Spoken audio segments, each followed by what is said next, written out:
Ivy League outside, Google Tech inside. So it's using the facility as it was built in 1917 and bringing it into the new millennia.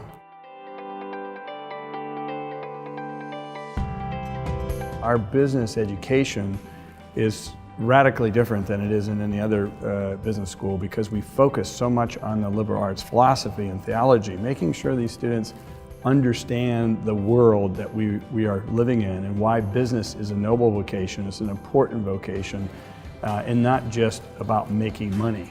Right now, students are taking their business classes in as many as 11 buildings across campus.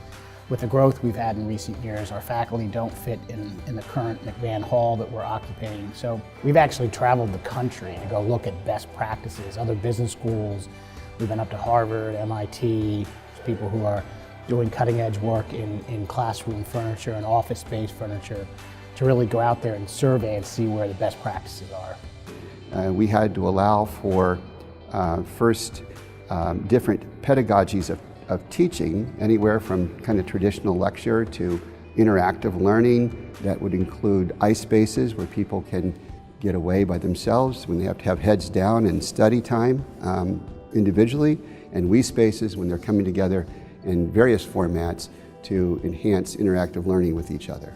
We wanted to create a cutting-edge classroom space to facilitate learning, but also to give a space emulates what these students will see when they go out in the real world. So we hired an architect firm, Studio Architects, who have done some of the most innovative workspace areas for companies like Facebook, LinkedIn, Google, so that the students will work in spaces when they go out into the workforce will be very familiar to them. There'll be lots of different technology throughout the building.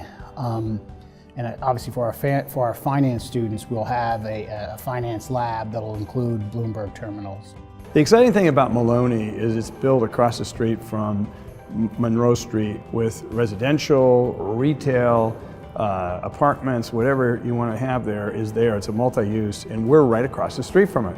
Plus, we have a metro connection, so we can get the subway to other parts of DC. We're on Michigan Avenue, which is one of the most important roads in Washington, DC, and so we're keenly placed where we should be.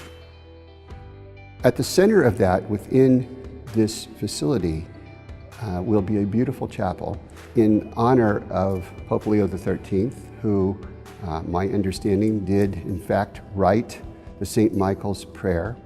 Also, of course, Pope Leo XIII was responsible for the founding of the Catholic University of America. One of the things we're trying to get across in the business school here is the concept of a unity of life, that your faith and what the church teaches you in business and so forth is not something that's just for Sundays. It's integrated into your entire life, your work, your family. And so I think it is very important that space to pray is integrated naturally within the architecture of the building where they're also learning and working. Because if we send these students out into the world, educated on finance, marketing, and accounting, and they don't understand their faith, they don't understand how their faith is interfaced with the business profession, then we've really missed the whole point.